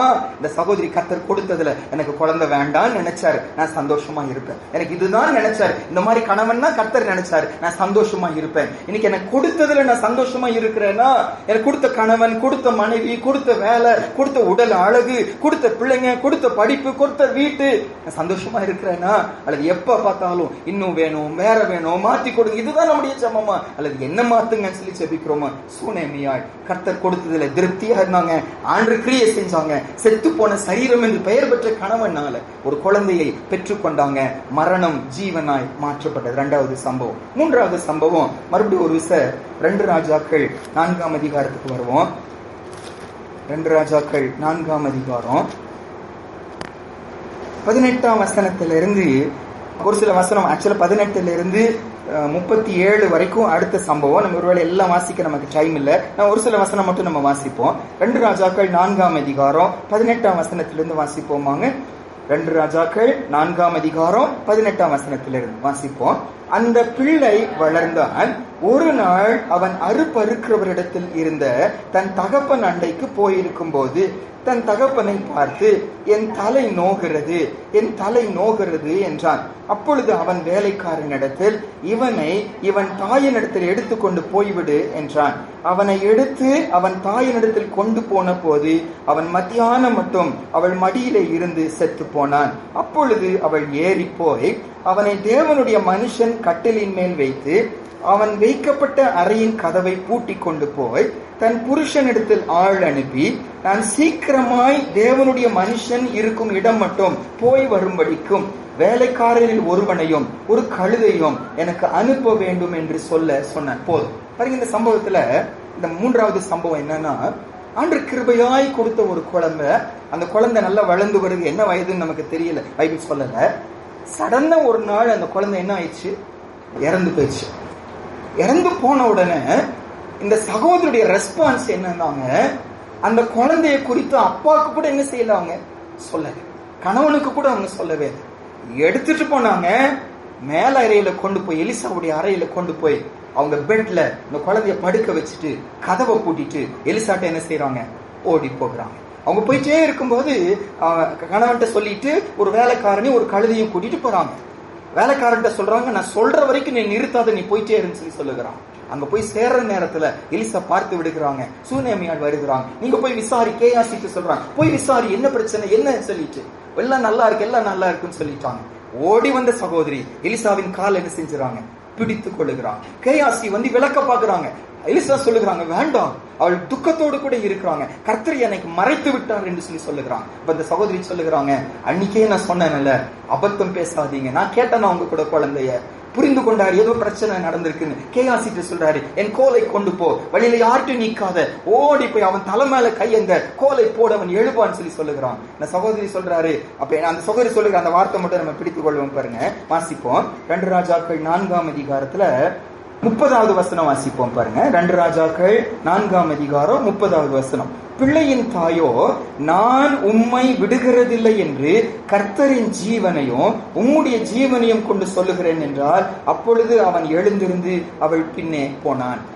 காலை பிடிச்சிட்டாங்க, நீங்க வரலன்னா உங்களை நான் என்ன செய்ய மாட்டேன், விட மாட்டேன்னு சொல்லி பிடித்து கொண்டான். கேயாசியும் போய் கோலை வைக்கிறாங்க, ஒன்னும் நடக்கல, குழந்தை விழிக்கவில்லைன்னு சொல்லி வந்து சொல்லுகிறான். எலிசா போறாரு, ரூம்குள்ள போறாரு, குழந்தை செத்து போயிருக்குன்னு அப்பதான் அவருக்கு என்ன செய்கிறது தெரிகிறது. கதவை பூட்டி கொள்ளுகிறாரு. வசனம் சொல்லுது, கர்த்தரை நோக்கி விண்ணப்பம் செய்தாரா, ஜெபித்தாராம். ஜெபித்து அந்த குழந்தை மேல கண்ணு வாயெல்லாம் அந்த குழந்தை மேல படுற மாதிரி கூப்பிடப்படுக்கிறார். திரும்பி அந்த பக்கம் இந்த பக்கம் நடக்கிறார். மறுபடியும் வந்து அந்த குழந்தைக்காக ஜெபிக்கும் போது வசனம் சொல்லுது, குழந்தை என்ன செஞ்சுச்சான்? எந்திரிச்சது. அந்த குழந்தையை தூக்கிட்டு போய் அம்மா கையில கொடுக்குறாங்க. அம்மா கர்த்தரை தொழுது கொண்டு, கர்த்தரை பணிந்து கொண்டு அந்த குழந்தைய வாங்கிட்டு போனாங்கன்னு வாசிக்கிறோம். பாருங்க, மரித்து போன இந்த குழந்தைக்குள்ளாக ஜீவன் வந்தது காரணம் கர்த்தருடைய கிருபை.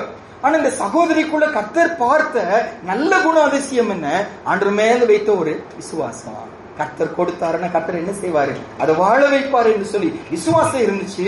கணவனுக்கு கூட சொல்லல, அடக்க ஆராதனைக்கு ஆயத்தம் பண்ணல, மேல கொண்டு போய் வச்சுட்டாங்க. அந்த பிரதர்ட்ட போறாங்க, பிரதர்ட்ட போய் சொல்லுறாங்க, நீங்க வரலன்னா நாங்க என்ன செய்ய மாட்டேன், விடமா. யாக்கோபு ஜெபிச்சாரல்ல, நீர் என்னை ஆசீர்வதித்தால் ஒழிய உங்களை நான் என்ன செய்ய மாட்டேன், போக விட மாட்டேன். ஏசாயால வசிக்கிறோம், உம்மை உறுதியாய் பற்றி கொண்ட மனதையுடவன் உண்மையே நம்பி இருக்கிறபடியால் ஈரவனை பூர்ண சமாதானத்துடன் காத்துக்கொள்வேன். பவுல் அப்போஸ்தலன் சொல்றாரு, நான் மரிச்சிட்டேன் ஏசப்பாவோடு, இன்னைக்கு பிழைச்சிருக்கிறேன். எப்படி பிழைச்சிருக்கிறேன்னு சொல்லி கேட்டா, என்னில் அன்பு கூர்ந்து எனக்காக தம்மை தாமே ஒப்பு கொடுத்த தேவனுடைய குமாரனை பற்றி பிடிக்கும் விசுவாசத்தினால நான் பிழைத்திருக்கிறேன். ஒரு உடும்பு பிடின்னு சொல்லி சொல்லுவாங்க. இந்த சகோதரி கர்த்தரை விசுவாசிச்சான். ஒரு பிளைண்ட் ஃபெய்த். ஆண்டவர் கிரியை செய்வார், ஆண்டவர் ஜீவனை கொடுப்பார், ஆண்டவர் மேல ஒரு ஆணித்தரமான ஒரு விசுவாசம். இது கர்த்தர் உள்ளத்தை கொடுத்தாதான் முடியாது நமக்குள்ள. அவர் கொடுக்கிறது விசுவாசம், அது அவருடைய வரம், அவருடைய கனி. அந்த விசுவாசம் வந்துச்சு, கிரியை செஞ்சுச்சு, ஆண்டருக்கு அற்புதங்கள் செஞ்சாருன்னு வாசிக்கிறோம். இதுல இன்னொரு கவனிக்க வேண்டிய இன்னொரு காரியம் வந்துங்க, 2 ராஜாக்கள் 4ஆம் அதிகாரம், குழந்தையை எழுப்பிட்டார் எலிசா மூலமா ஆண்டவர் செஞ்சுட்டார். அப்ப என்ன நடக்குது, அந்த சகோதரியுடைய ரெஸ்பான்ஸ் பாருங்க.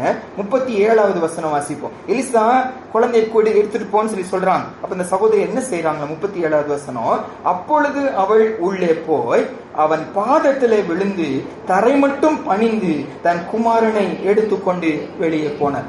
சிம்பிள் போல இருக்கிறது.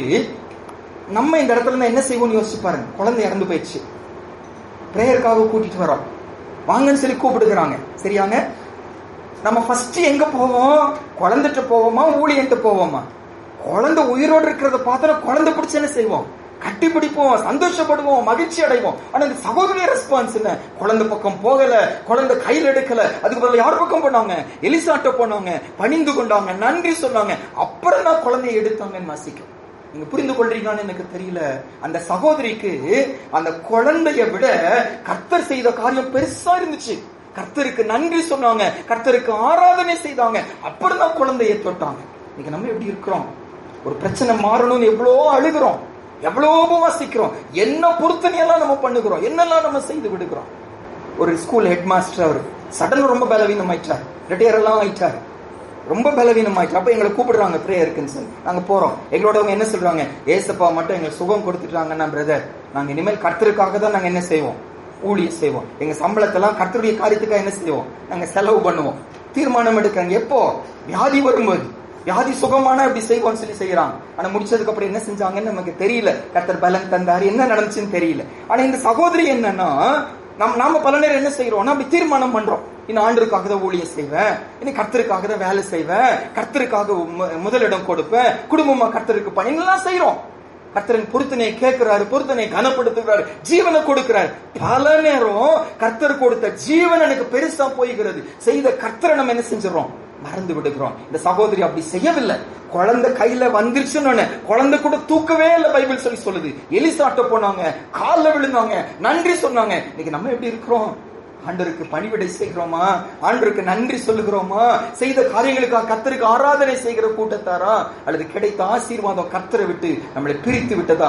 சூனேமியாளுக்குள்ள இந்த 2 குணாதிசயங்கள் விசுவாசிச்சாங்க. விடாப்பிடியான ஒரு விசுவாசம், சோர்ந்து போகாம ஜெபித்த ஒரு சகோதரி விடாப்பிடியாம பிடித்து கொண்டாங்க. கர்த்தர் செய்த போது கர்த்தருக்கு என்ன செஞ்சாங்க, நன்றி சொன்ன. 10 குஷ்டரோகிகள் சுகமானாங்க.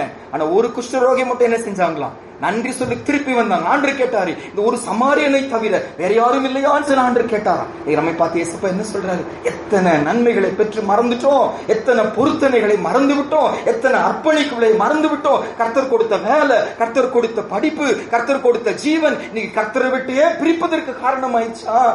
காரணம் என்ன தெரியுமா, அவரை நம்ம மறந்துட்டோம். இந்த மறவாமல் நினைத்தீர் ஐயா அந்த பாடல் இருக்கு பாருங்க. நாங்க கர்நாடகா போயிருக்கும் போது அது எப்பவும் தெரியல, இந்த பாடல் அப்படியே கன்னடத்துல மொழிபெயர்த்து இருக்கிறான். கன்னடத்துல பாடிட்டு இருந்தாங்க. எனக்கு சந்தோஷமா இருந்துச்சு, நம்ம பாட்டு இங்க பாடுறாங்களா அப்படின்னு சொல்லிட்டு. எப்படி மொழிபெயர்த்து இருக்கிறாங்கன்னா, அதாவது தமிழ்ல மறவாமல் நினைத்தீர் ஐயான்னு சொல்லி பாடுகிறான். கன்னடத்துல எப்படி போடுறாங்கன்னா, ஆண்டவரே மறவாமல் நான் என்ன செய்வேன், உம்மை நினைப்பேன் ஆண்டவரே, மறவாம நான் நினைப்பேன். நம்ம இன்னைக்கு எப்படி இருக்கிறோம், மறந்து போயிட்டோமா, பொருத்தனைகளை மறந்துட்டோமா, கர்த்தரை மறந்துட்டோமா, வேலை கர்த்தரை விட்டு பிரித்து விட்டதா, குழந்தை கர்த்தரை விட்டு பிரித்து விட்டதா? எத்தனை தடவைங்க நாங்க சபையில இதை செய்வோம். குழந்தை ஜெபம் இருக்கா கொண்டு வருவாங்க. கர்த்தருக்குள்ள இருந்த ஒரு நல்ல குடும்பம், நல்ல கர்த்தருக்காக வருவாங்க, சந்தோஷமா இருப்பாங்க. அப்போ ஜெபம் பண்ணும்போது என்ன சொல்லி ஜெபிக்க ஆசைப்படுவேன், நானு இந்த குழந்தை கர்த்தரை விட்டு உங்களை என்ன செஞ்சிடக்கூடாது, பிரித்து விடக்கூடாது. குழந்தை வர்றதுக்கு முன்னால வந்து உட்கார குடும்பம், குழந்தை வந்ததுக்கு அப்புறம் என்ன செஞ்சிடக்கூடாது, தூரம் போய் அப்படி இருந்துச்சு இந்த குழந்தை விக்கிரகமாய் மாறிவிடும். நம்ம இன்னைக்கு யோசிச்சு பாக்குறோம், எத்தனை ஆசீர்வாதங்கள், அழுது பெற்ற ஆசீர்வாதங்கள், அழுது பெற்ற திருமண உறவுகள், அழுது பெற்ற ஜீவன்கள் கர்த்தரை விட்டு பிரிச்சிருச்சா? சூனேமியால் அப்படி இருக்கவில்லை. கர்த்தருக்கு நன்றி சொல்லுகிறவர்களாக இருந்தால் மரணம் ஜீவனாய் மாற்றப்பட்டது என்று சொல்லி வாசிக்கிறோம். 4வது சம்பவம் 2 ராஜாக்கள் 4ஆம் அதிகாரத்துக்கு வருவோம். 2 ராஜாக்கள் 4ஆம் அதிகாரம் 38வது வசனத்திலிருந்து வாசிப்போம் பாருங்க. 38லிருந்து 41 வரை இது வேணா நம்ம வாசிச்சிருவோம். 2 ராஜாக்கள் 4ஆம் அதிகாரம் 38ஆம் வசனத்திலிருந்து 41 வரைக்கும் வாசிப்போமா? எலிசா கில்காலுக்கு திரும்பி போய் இருக்கையில் தேசத்திலே பஞ்சம் உண்டாயிற்று. தீர்க்கதரிசிகளின் புத்திரர் அவனுக்கு முன்பாக உட்கார்ந்திருந்தார்கள். அவன் தன் வேலைக்காரனை நோக்கி, நீ பெரிய பானையை அடுப்பிலே வைத்து தீர்க்கதரிசிகளின் புத்திரருக்கு கூழ் காய்ச்சு என்றான். ஒருவன் கீரைகளை பறிக்க வெளியிலே போய் ஒரு பேய் கொம்மட்டி கொடியை கண்டு அதன் காய்களை மடி நிறைய அறுத்து வந்து அவைகளை அரிந்து கூழ்பானையிலே போட்டான். அது இன்னதென்று அவர்களுக்கு தெரியாதிருந்தது. சாப்பிட அதை ஜனங்களுக்கு வார்த்தார்கள். அவர்கள் அந்த கூழில் எடுத்து சாப்பிடுகிற போது அதை சாப்பிடக்கூடாமல், தேவனுடைய மனுஷனே, பானையில் சாவு இருக்கிறது என்று சத்தமிட்டார்கள். அப்பொழுது அவன் மாவை கொண்டு வர சொல்லி அதை பானையிலே போட்டு ஜனங்கள் சாப்பிடும்படி அவர்களுக்கு வார் என்றான். அப்புறம் பானையில் தோஷம் இல்லாமல் போயிற்று. இங்கேயும் மரணம். நான் அந்த வார்த்தை வச்சுதான் பார்த்துட்டு வரோம். 4 சம்பவங்கள். முதல் சம்பவத்துல யாருக்கு மரணம்? தீர்க்கதரிசியின் புத்திரர், அவருக்கு மரணம். ஆண்டுக்கு குடும்பத்துல ஜீவனை கட்டளையிட்டார். 2வது அந்த ஐயா சூனேமியனுடைய கணவர் சரீரம் செத்து போனவர், குழந்தையை கர்த்தர் கட்டளையிட்டார்னு வாசிக்கிறோம். 3வதாக சூனேமியனுடைய குழந்தை செத்து போயிடுச்சு, கர்த்தர் ஜீவனை கட்டளையிட்டார்னு வாசிக்கிறோம். இங்க சாப்பிடுவதற்காக எடுத்த கூழ்ல என்ன இருக்கிறதா? மரணம் இருக்கிறதா? அந்த மரணத்தை எலிசா என்ன செய்யறாரு? மாவு போடுகிறாரு. அந்த மாவுல ஏதாச்சும் மேஜிக் இருந்திருக்குமா? இல்ல இல்லைங்க. கர்த்தரத்துலதான் கிரியை. ஆண்டவரால் எதை கொண்டு என்ன செய்ய முடியும்? காரியங்களை செய்ய முடியும். ஆண்டவரால செய்ய முடியும். ஆண்டவர் அந்த கசப்பை மாற்றுகிறார். மரணம் மாறி ஜீவன் வருகிறது என்று சொல்லி வாசிக்கிறோம். இதுக்கு காரணம் என்ன? இதுக்கு பின்னால் இருக்கிற அவர்களுக்குள்ள காணப்பட்ட நற்கிரியை என்ன என்று சொல்லி யோசிக்கும் போதுங்க, அந்த நாட்களில் என்ன இருந்துச்சான் வாசிச்சோம். அந்த நாட்கள் எப்பேற்பட்ட நாட்களா? கவனிச்சிங்களா? என்ன நாட்கள்? பஞ்சத்தின் நாட்கள். தேசத்துல என்ன இருந்துச்சு? 7 வருஷம் பஞ்சம் இருந்து, பஞ்சம் இருந்த நாட்கள். நல்ல கவனிங்க. இவர்கள் ஸ்டூடெண்ட்ஸ். இவர்கள் யாரு? எலிசாவுடன் தீர்க்கதரிசி ஸ்டூடெண்ட்ஸ் ஆஃப் ப்ராஃபட் ஸ்டூடெண்ட்ஸ். இவங்க தீர்க்கதரிசன ஊழியத்தை இவர் மூலமா கற்றுக்கொள்ளுகிறான். கர்த்தருடைய வாழ்க்கை இவர் மூலமா கற்றுக்கொள்ளுகிறான். பஞ்சம், சாப்பாட்டுக்கு கஷ்டம், பயங்கர கடினமா இருந்தாதான் ஏதோ கொஞ்சமாவது பிழைக்க முடியும். ஆனா இந்த தேவ பிள்ளைகளோ பஞ்சம் சொல்லிட்டு அழைப்பை மறந்துட்டு வேலைக்கு போகல. பஞ்சம் சொல்லிட்டு கர்த்தருடைய பாதத்துல உட்காராம எங்கேயோ சாப்பாடு பொறுக்க அவங்க போகல. அதுக்கு பதிலா எங்க நின்னாங்க? பஞ்சமானாலும் சரி, தேவையானாலும் சரி, என் அழைப்பை நான் என்ன செய்ய மாட்டேன், மறக்க மாட்டேன் என்று சொல்லி தீர்க்கதரிசியின் புத்திரர் எலிசாவின் பாதத்தருகே உட்கார்ந்து வசனத்தை கேட்டுக்கொண்டிருந்தான். எத்தனையோ தடவை நம்ம லைஃப்ல சூழ்நிலைகள் ஆண்டவரோடு நம்ம செய்த பொருத்தனையை, நம்ம அழைப்பை மறக்க வைத்து விடுகிறது. என்ன செய்வதுங்க? சூழ்நிலை. என்ன செய்வது? சூழ்நிலை. ஏன் பிரதர் இப்படி செஞ்சீங்க? ஏன் பிரதர் இப்படி பண்ணினீங்க? சகோதரி ஏன் இப்படி செஞ்சீங்கன்னு சொல்லி கேட்டா என்ன செய்வது? என்னுடைய சூழ்நிலை.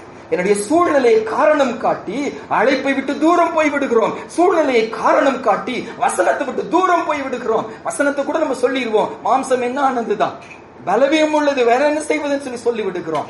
ஆனா இந்த தீர்க்கதரிசியின் புத்திரரோ பஞ்சம், தேவைகள் இருக்கிறது. கர்த்தருடைய பாதத்திலேயே வந்து என்ன செய்தாங்க? உட்கார்ந்தாங்க. மற்ற நாட்களில் எலிசாவின் பாதத்தில் உட்கார்ந்து வசனத்தை கற்றுக்கொண்டது போல இந்த நேரத்திலும் கர்த்தருடைய பாதத்தில் உட்கார்ந்தாங்க. நமக்கு முன்னால மரியாள் மார்த்தாள் 2 சம்பவம் எங்க வாசிக்கிறோம்? அத லூக்கா 10ஆம் அதிகாரம் கடைசி வசனங்களில் நம்ம இருக்கிறோம். பெரிய தேவை இருக்கிறது. வீட்டுல கெஸ்ட் வந்திருக்கிறான். யாரு? சாதாரணமான கெஸ்ட் இல்ல. யார் வந்திருக்கான்? ஏசப்பா வந்திருக்கிறான். என்னெல்லாம் செய்யணும், எவ்வளவு வேலை இருந்திருக்கும். ஆனா மரியாளுக்கு அதை பத்தி எல்லாம் கவலையே இல்லை. என்ன வேலை இருந்துட்டு போடு, எனக்கு எது முக்கியம்? அவர் வசனம் தான் முக்கியம், அவர் பாதம் தான் முக்கியம். கர்த்தருடைய பாதத்தில் போய் உட்கார்ந்தாங்க. மார்த்தாளுக்கு கோபம் வந்துச்சு. உனக்கு கவலை இல்லையா ஆண்டவரே சொல்லி சொன்ன போது ஆண்டவர் சொன்னாரு, மார்த்தாளே மார்த்தாளே, நீ அநேக காரியங்களை குறித்து கவலைப்பட்டு கலங்குகிறாய். தேவையானது ஒன்றே. மரியாள் தன்னை விட்டு எடுபடாத நல்ல பங்கை தெரிந்து கொண்டாள். இன்னைக்கு நம்ம எப்படி இருக்கிறோம்? வேலை நிறைய ஆயிடுச்சு, கர்த்தருடைய பாதத்தில் உட்கார்ந்து மறந்துட்டோமா? எக்ஸாம் டைம், கர்த்தருடைய பாதத்தை மறந்துட்டோமா? பிரச்சனைகள் நிறைய இருக்கு, கர்த்தருடைய பாதத்தை மறந்துட்டோமா? தீர்க்கதரிசிகளின் புத்திரரோ எத்தனை பிரச்சனை இருந்தாலும், எவ்வளவு தேவை இருந்தாலும், எவ்வளவு சாப்பாட்டுக்கே கஷ்டமா இருந்தாலும் தங்க அழைப்பை விட்டுட்டு அவங்க என்ன செய்யல? போகவே இல்லை. அவனுடைய பாதத்தில் இருக்குது. நமக்கு ஒரு பெரிய சவால். சும்மா ஆண்டவர் பேச மாட்டார். எங்கேயோ சூழ்நிலையின் நிமித்தம் கொடுத்த வாக்கை விட்டுட்டு தூரம் போயிருக்கோம். சூழ்நிலை நிமித்தம் கர்த்தருடைய வார்த்தை மீறி போயிருக்கிறோம். ஆணுடைய பிள்ளைங்க வழக்காடுவது எவ்விதத்திலும் என்னவா இருக்கிறதா? குற்றமா இருக்கிறது. வசனம் சொல்லி சொல்லுது. என்ன செய்வதுங்க? சூழ்நிலைன்னு சொல்லி போலீஸ்ட்டு போயிட்டோமோ, சூழ்நிலைன்னு சொல்லி கேஸ் போட்டுட்டோமோ, சூழ்நிலை பேங்க்ல போய் கடன் வாங்க போயிட்டோமோ, கர்த்தர் சந்திக்க முடியாதா என் ஆண்டவரால? சூழ்நிலைகளின் வார்த்தை மீற வச்சிருச்சா இன்னைக்கு அந்த தீர்க்கதரிசிகளின் புத்திரர்? என்ன சூழ்நிலை வந்தாலும் சரி, கர்த்தருடைய பாதத்தை விட மாட்டோம்னு சொல்லி இருந்தாங்க. அங்கேயே உட்கார்ந்து பாருங்க. நீங்க அந்த சம்பவம் வாசிச்சு பாப்பீங்கன்னா ஏறத்தாழ 100 பேர் அந்த இடத்துல இருக்கிறாங்க. ஒரு பெரிய பாத்திரத்தை வைக்கிறாங்க. எலிசா சொல்ற வார்த்தை பாருங்க, 38ஆம் வசனத்தின் கடைசி பகுதியில, 2 ராஜாக்கள் 4ஆம் அதிகாரம் 38ஆம் வசனத்தின் கடைசி பகுதி. அவன் தன் வேலைக்காரனை நோக்கி, நீ பெரிய பானையை அடுப்பிலே வைத்து தீர்க்கதரிசிகளின் புத்திரருக்கு கூழ் காய்ச்சு என்றான். நல்ல கவனிங்க இந்த வார்த்தைய. எலிசா சொன்ன வார்த்தை என்னன்னா, பெரிய பாத்திரத்தை வையு, வீட்டுல என்ன இருக்கோ அதை வச்சு நீ என்ன செய்ய, நீ கூழ் காய்ச்சு. நீங்க பின்னால வாசிக்கும் போது யாரோ ஒருத்தர் வந்து கொஞ்சம் கதிர்களை அப்பத்தெல்லாம் கொண்டு வந்து கொடுக்குறாங்க. அப்போ இது கொண்டு போய் நீ எல்லாருக்கு முன்னால வெய்யும் சொல்லி சொல்லுகிறாங்க. அப்ப வேலைக்காரன் சொல்றாங்க, 100 பேர் இருக்கிறாங்களே, இதை கொண்டு போய் நான் எப்படி போய் கொடுக்க முடியும் சொல்லி கேட்ட போது எலிசா சொல்றாங்க, கர்த்தர் சொல்லுகிறாரு இது மிச்சம் இருக்கு, எல்லாருக்கும் கொடுத்து மிச்சம் இருக்குன்னு சொல்லி சொல்லுகிறாங்க. அப்ப அங்க 100 பேர் என்ன செய்யறாங்க? இருக்கிறாங்க. 100 பேருக்கு கூழ் செய்யறாங்க. எலிசா சொல்லிட்டாரு கூழ் காய்ச்சு. எலிசா சொல்லல போய் நீ வெஜிடபிள் வாங்கிட்டு வா, போய் வெஜிடபிள் வெட்டிட்டு வான்னு சொல்லி சொல்லல. வீட்டுல இருக்கு, அதை வச்சு கூழ் காய்ச்சு போதுமானதா இருக்கும்னு சொல்லி சொன்னாங்க. இதுல வார்னிங் என்ன தெரியுமா? ஒரு எச்சரிப்பு என்ன தெரியுமாங்க இதுலங்க? அதுல ஒருத்தர் 100 பேர்ல ஒருத்தர் சுயமா போனாங்க. கர்த்தர் கொடுத்ததுல திருப்தியா இல்லாம போய் என்ன செஞ்சாங்க? ஒருத்தர், வசனம் அப்படிதானே போட்டிருக்குங்க, 39ஆம் வசனம் பாருங்க. ஒருவன் கீரைகளை பறிக்க வெளியில, எல்லாரும் போல ஒருத்தர் போனாங்க, வெளியே போனாங்க. ஒரு பேய் கும்மிட்டி கொடியை கொண்டு வந்து அதை கொண்டு வந்து உள்ள வெட்டி போடுகிறான். நல்ல கவனிங்க, இதுல கற்றுக்கொடுக்கிற ஒரு பாடம் என்ன? கர்த்தர் கொடுத்ததுல நான் திருப்தியா இல்லாம, கர்த்தர் எனக்கு அழைத்த அழைப்புல நான் திருப்தியா இல்லாம, நானா சுயமா ஏதோ ஒன்னு தேடி போகும்போது, மனுஷனுக்கு செம்மையாய் தோன்றுகிற வழி உண்டு, அதன் முடிவு மரண வழிகள் என்று வசனம் சொல்லி சொல்லுது.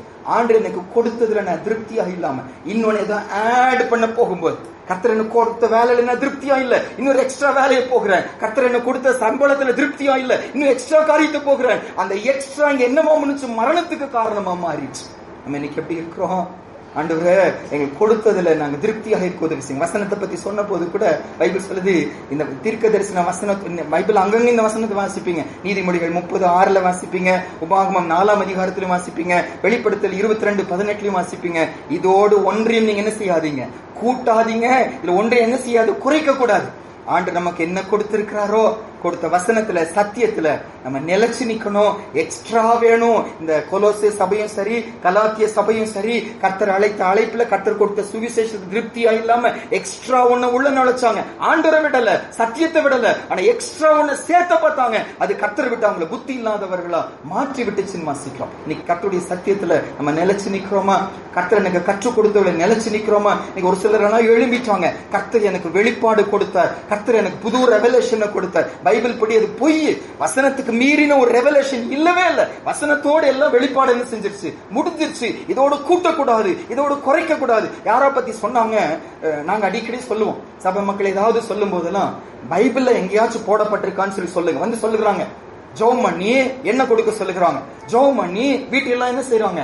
தண்ணி தெளிக்க சொல்லுகிறாங்க. பைபிள்ல எங்க போடப்பட்டிருக்கு கேளுங்கன்னு சொல்லி கேட்டா அவங்க என்ன சொல்லி சொல்லுவாங்கன்னா, கர்த்தர் வெளிப்படுத்தினார், கர்த்தர் சொல்ல சொன்னார். பைபிள்ல மீறி கர்த்தர் எங்க என்ன செய்ய மாட்டாரு? சொல்ல மாட்டார். he is bound by his word. வார்த்தையில ஒண்ணு சொன்னா வார்த்தையின்படி கர்த்தர் செஞ்சு முடிப்பார். எக்ஸ்ட்ரா ஒண்ணு செய்யும்படி கர்த்தர் சொல்ல மாட்டார். அந்த இடத்துல எக்ஸ்ட்ரா செய்ய போனாங்க தீர்க்கதரிசியின் புத்திரர். என்ன வந்துச்சு? மரணம் வந்துச்சு. மாசிக்கு நீங்க நம்ம யோசிச்சு பார்ப்போமா? நம்ம லைஃப்லயும் கர்த்தர் கொடுத்த காரியத்துல திருப்தியாக இல்லாம, சூனேமியாளை போல நம்ம திருப்தியாக இல்லாம எதையோ தேடி போவோமானா அது நமக்கு விஷமாய், அது மரணத்துக்கு ஏதுவாய் பேய் கும்மிட்டிக்காயாய் மாறிவிடும். ஏன் ஆண்டு இந்த வார்த்தையில பக்கமா சொல்றாருன்னு சொல்லி தெரியல.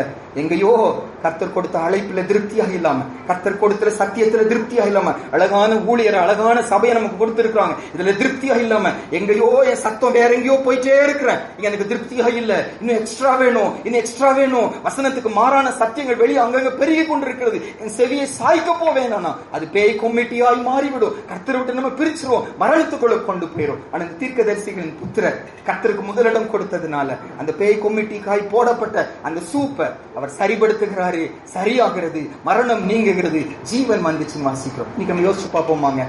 உங்க முன்னால நான் வைக்க விரும்புறது என்ன, ஆண்டவருக்காக நம்ம என்ன செய்யறோம்? இன்னைக்கு எவ்வளவு பெற்றுக்கொண்டோம், எவ்வளவு ஆசீர்வாதத்தை பெற்றுக்கொண்டோம், எவ்வளவு நன்மையை பெற்றுக்கொண்டோம். அவருக்கு என்னத்தை பதில் செலுக்கிறோம்? உபாகமம் 32:6 பார்த்தோம். இப்படியாய் அவருக்கு நீங்கள், இப்படியா நீங்கள் பதில் அளிக்கிறீர்கள், இப்படியா நீங்கள் பதில் அளிக்கிறீர்கள். ஆண்டவர் கேட்கிறாரு, என்னை விட்டு தூரப்பட்டு மாயை பின்பற்றி வீணராய் போவதற்கு என்ன அநியாயத்தை என்று நீங்க கண்டீங்க. அப்படியே கண்களை மூடுவோமாங்க, அப்படியே கண்களை மூடுவோமா, ஆண்டவர்ட்ட அர்ப்பணிப்போமா. நீ இன்ன நிலைமையிலிருந்து விழுந்தாய் என்பதை அறிந்து மனம் திரும்பி ஆதியில் செய்த கிரியைகளை மறுபடியும் செய்வாயாக. யோசபாத்துக்குள்ள ஆதியில் செய்த கிரியை ஆண்டவர் ஞாபகப்படுத்தினதுனால அந்த எதிரிகள் எல்லாம், வில் வீரர்கள் சூழ்ந்துட்டாங்க. கர்த்தரை நோக்கி கூப்பிடுகிறாரு. கர்த்தர் ஆச்சரியம் அந்த வில் வீரர்களை வெளியே துரத்தி விடுகிறாரு, யோசபாத்தை பாதுகாக்கிறார். காரணம் என்ன தெரியுமா? ஆதியில் செய்த கிரியை. ஒருவேளை நம்ம இன்னைக்கு மறந்துட்டோமா? ஒரு காலத்துல ஆண்டவர் தான் எனக்கு முக்கியம், சபை தான் எனக்கு முக்கியம், வசனம் கேட்பதுதான் எனக்கு முக்கியம், அதுக்காக வேலையை விட்டவர்கள் ஒருவேளை இங்கே இருக்கலாம். கர்த்தருக்காக, கர்த்தருடைய வார்த்தைக்காக நல்ல வரன்களை விட்டவர்கள் இங்கே இருக்கலாம். கர்த்தர் நிமித்தம் தியாகம் பண்ணினவர்கள் இருக்கலாம். கிறிஸ்துவுக்காக இழந்தவர் எவரும் தரித்திரர் ஆவதே இல்லை. கர்த்தருக்காக உன்னை இழந்திருக்கிறோமா? கர்த்தருக்காக உன்னை வேண்டான்னு சொன்னோமா? கர்த்தர் நிமித்த பூமிக்குரிய ஏதோ ஒரு நன்மையை நம்ம ஆண்டவருக்காக அதை அசால்ட்டா தட்டி விட்டோமா? தரித்திரர் ஆக மாட்டோம். இம்மையிலும் மறுமையிலும் 100 மடங்கு பலம் பெறுவோம். மறுமையில நித்திய ஜீவனை நாம் பெற்றுக்கொள்வோம். வசனம் சொல்லுது. பிரதர், சிஸ்டர், ஐயா, அம்மா, ஒருவேளை ரெக்கார்டிங்ல கேட்டுக்கொண்டிருக்கவங்க கூட மறந்துட்டோமா? ஆதியில் செய்த கிரியை மறந்துட்டோமா? ஆண்டவரே, மறுபடியும் எங்களை எழுப்புங்க. மறுபடியும் ஆதியில் செய்ய கிரியை செய்கிறவர்களா எங்களை மாற்றுங்க. மறுபடியும் அன்பை பிரயாசத்துல காட்டுகிறவர்களா எங்களை மாற்றுங்க. நீங்க செய்த உபகாரத்துக்கு ஈடாய் என்னத்தை செய்வோம் என்று சொல்லி உமக்காக உழைக்கிறவர்களா எங்களை மாற்றுங்க. ஆண்டவரே, இஸ்ரவேலே, இப்படியாய் நீ பதில் அளிப்பாய், இப்படியா நீ பதில் அளிக்கிறாய். ஆண்டவர் வேதனையோடு கேட்கிறாரோ, உனக்கு என்ன தீமை செய்தேன் மகனே, மகளே, உனக்கு நான் என்ன செய்தேன்? தேவையெல்லாம் நான் செய்தேனே. தித்திப்பான பழங்களை கொடுக்கும் என்று காத்திருக்க கசப்பான பழங்களை கொடுத்தது என்ன? என் கிரியைகள் ஆண்டவர் சந்தோஷப்படுத்துகிறதா, ஆண்டவர் வேதனைப்படுத்துகிறதா? நமக்கு முன்னால் ஒரு சில எக்ஸாம்பிள்ஸை கர்த்தர் வச்சாரு. அவங்க லைஃப்ல தேவனுடைய ஜீவன் வேலை செய்வதற்கு, கிரியை செய்வதற்கு காரணம் அவங்களுக்குள்ள கர்த்தர் கண்ட நற்கிரியை. அதை மறந்து விடுவதற்கு அவர் அநீதி உள்ளவர் அல்ல. நாம செய்த கிரியை மறந்து விடுவதற்கு அநீதி உள்ளவர் அல்ல. அத்தனையும் கணக்குல வச்சிருக்காரு. நாளொன்று வரும், நாளொன்று வரும், என் ஆண்டவரை சந்திக்கிற நாள், ஜீவ கிரீடம் சூடும் நாள், ஆனந்தம் அல்லோ.